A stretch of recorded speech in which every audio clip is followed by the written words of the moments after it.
I'm going to the library. Canadian Scout, how dare you go into the library? That's it. Open. Oddawaj hajs, czulu. For a dime, but gun game with 3 out of 7. Yep, 6 months and 2 days on the wagon. To track what you're looking at and to sort of try to understand. And I'll give you an example. Imagine you're looking at some images and you sort of pause and you're looking at one a little more and it suddenly grows just so you could see it because it knows that you're probably more interested in that. Yeah. And you look away, it'll shrink again. You're not even interacting. You know what? You didn't even know that you were looking at that. It understands you sometimes even more than you understand yourself, and that's what's going on behind the scenes in the R&D. You're going to enable other startups to build like a new flipboard. You know, one that I don't have to flip with my fingers. I can just flip with my eye. Already today we've opened up sign up for this, and it's really you know, for gaming and for applications for anything, and that's what's cool. It's just software. You just put this in. You can take your successful game out there and suddenly offer the users, you know what? Let me give you a crazy, more exciting experience. That same game you always loved, watch. So how does your business work? How do I integrate this into my software? Because I have a friend right down the street who's building a new startup, right? And he's building all sorts of stuff for Google Glass and for iPad and for tablets. Maybe he wants to use this. How would he use it, and how much does it cost? And okay, so it's we're working basically in 2 paths. We're on the one hand working with, you know, hardware manufacturers, OEMs, people who can integrate it into the operating system. And the meaning of that is it's revolutionary. Meaning, take any application, an existing application, with this new devices which will have it integrated in. You know, you can scroll. Now you open Facebook, you can scroll using these. You can zoom in. By the way, we have also, I don't have a demo here, but we have, you know, an example. Even if I hit the wrong, she's always in my boat. She's always there, telling me just how much she cares. She's always, always, always in my head. She's always mine. Ladies and gentlemen, Donna.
It's okay. Ken, that was clearly yours to get. Oh, look at this. Okay, this is Ollie, and the great thing about Ollie is both, just like Sphero, very durable. This is not going to break. This is not fragile. This is our speedy little robot who's all about driving fast and doing some crazy tricks. Yeah, he's a trickster for sure. He doesn't like his little brother over there too much. All right, can you do that spin you were doing earlier? Do some crazy. Do some. Oh, go crazy. Watch out! Here Careful! Careful! Oh. He's shy. He doesn't want to perform on demand. Can we see how that's being done? Oh, absolutely. Let's show some gesture controls. what we've done is really revolutionized how someone's going to control a physical product. We've taken the language and vocabulary of apps and translated them into an RC real world. Whoa! Experience. You don't put your coffee in there, do you? I try not to. I try not to. Really, he's just moving his thumb around? Yeah, it's a joystick on one side, and what's really cool is that it's a gesture control. You can swipe left and get a crazy spin. You can hold it and swipe up, and it translates it right into the physical world. Nice. It's very cool. Hey guys, this is Pete of the Pocket Knife Project, and this is my new Wenger EvoGrip number 16. And next to it is the Victorinox version of it. So old versus new, so to speak. You can see there are differences, but they're not too big. Victorinox seems to be a little bit sturdier, and in this case it's also got a corkscrew rather than the Wenger, which has got the Phillips driver. I think the Phillips driver is much more useful.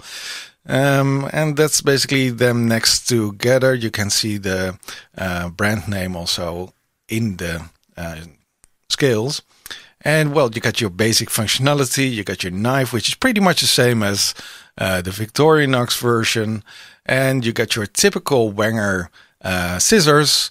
These scissors didn't seem to function very well, but oh, I'll take it.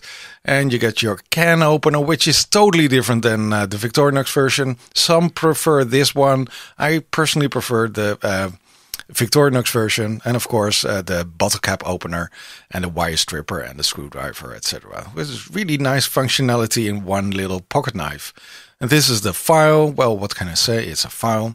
And before I open this, I need to close everything else because everything is kind of bound with the same springs. So here we go. Here we have the Phillips driver, which is really nice and big and sturdy. I really get a lot of use out of that. And that's there we got the Wenger name inscribed into the scales. And of course, final detail or final tool, which is the awl. And the Victorinox has a different awl. And you can see that in the scale because the scale's got a little indent to reach the awl. Okay, here we got the toothpick, which is pretty much the same. It's got this little bump on there, which is different than the Victorinox. Oh, I need to fidget around again because I can't see because of the camera. I think this is the way. And of course, we got the tweezers, which are really, really handy. I think the tweezers are handy in a lot of situations, and these are a little bit cheaper feeling than the Victorinox, but all the same, it's a very, very nice and complete pocket knife. So that's it. Ciao, guys. Hey, you. You gotta fix them. You gotta put them back together. But I must recalibrate the machine. Someone needs a hug. Yeah! You fix that machine, and I'll go get the Donalds back! How come you never hug me like this anymore? Hey, that's my wife! Wait! Call me.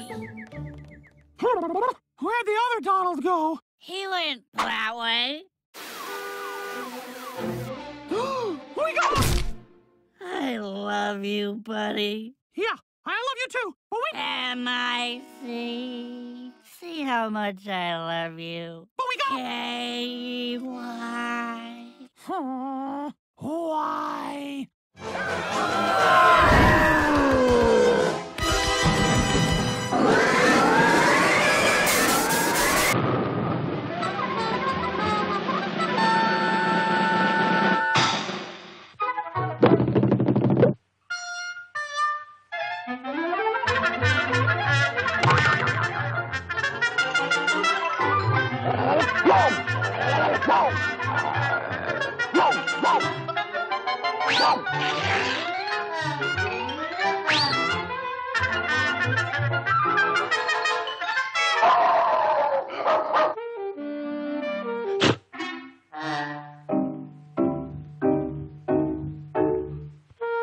You while I'm assessing confusion, then a fixed stare may actually be appropriate for that content. Yeah. Because something is so interesting that you're staring at. Could you use this with like first responders or military people to help with fear? Because if you're in a firefight, your adrenaline starts going, and you're just afraid that somebody's shooting you, and your thinking slows down. Your cognitive abilities get affected.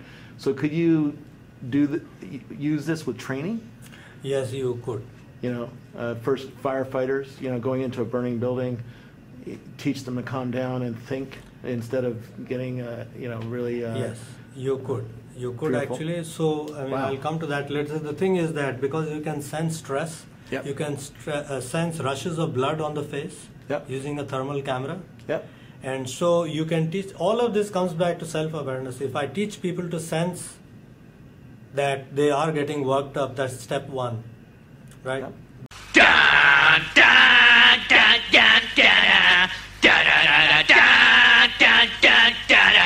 $100 a day. Think of all the people we could help with all the people. Give them a call, and then you take their money. Okay. All right, well, boys, you have the right instinct. You see, selling magazines is serious business. If we spend too much time laughing on the job... Number one. Me. You dumbass. Sometimes they show boob. Me. Let's get right down to it. Okay, class. Today we're going to for the class. Compose a haiku for the... Your block? Okay.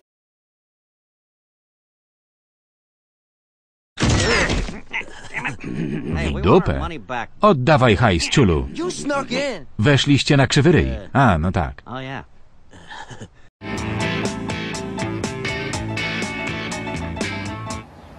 And this class is the computer that will act as Highland High School's gateway to the information superhighway. Hey, Beavis, check it out. What? Did you hear about what's, happening in Louisville, Kentucky? In September? Yeah, dude. DerbyCon 3, the reunion. Well, go get your tickets already, asshat.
You need money for the meter, money for the toll.